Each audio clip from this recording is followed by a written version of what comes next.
পূর্ব জেরুজালেমকে রাজধানী করে একটি স্বাধীন ফিলিস্তিন রাষ্ট্র গঠনের মাধ্যমে এই সমস্যার দ্বিরাষ্ট্রীয় ভিত্তিক সমাধান এখনই বাস্তবায়ন করতে হবে।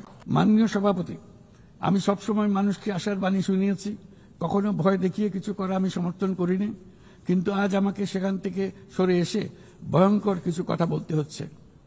আজ আমি সতর্ক করছি, চরম জাতীয়তাবাদ, অন্যের ক্ষতি হয় এমন ভূ রাজনীতি এবং অন্যের দুর্ভোগ ও পীড়নের প্রতি ওদেশশূন্য বহু দশকের পরিশ্রমে আমরা যে অগ্রগতি অর্জন করেছি তা ধ্বংস করে দিচ্ছে।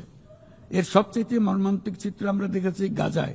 শিশুরা না খেয়ে অকাল মৃত্যুবরণ করছে, বেসামরিক জনগোষ্ঠীকে নির্বিচারে হত্যা করছে, হাসপাতাল, স্কুল সহ একটা গোটা জনপদ নিশ্চিহ্ন করে দিচ্ছে। জাতিসংঘের স্বাধীন তদন্ত কমিশনের সাথে আমরাও একমত যে আমাদের চোখের সামনেই একটি নির্বিচার গণহত্যা সংঘটিত হচ্ছে।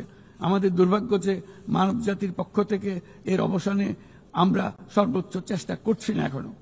এই অবস্থা চলতে থাকলে ভবিষ্যৎ প্রজন্ম ও ইতিহাস আমাদেরকে ক্ষমা করবে না।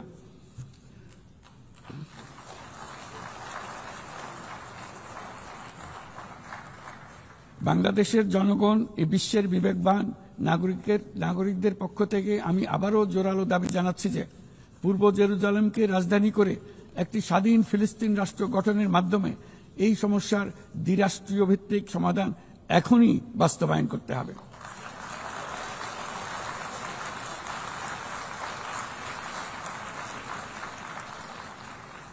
শুধুমাত্র 1967 সালের পূর্বের সীমারেখার ভিত্তিতে যেখানে ইসরায়েল ও ফিলিস্তিনের শান্তিপূর্ণ সহাবস্থানে থাকবে, তখনই ন্যায় বিচার সম্পূর্ণভাবে কার্যকর হবে।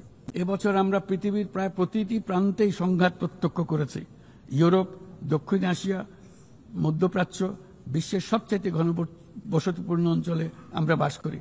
বিশ্বের আর কোনো অঞ্চলে এত সংখ্যক পারমাণবিক অস্ত্রধারী রাষ্ট্র এত অল্প দূরত্বে অবস্থান করছে না।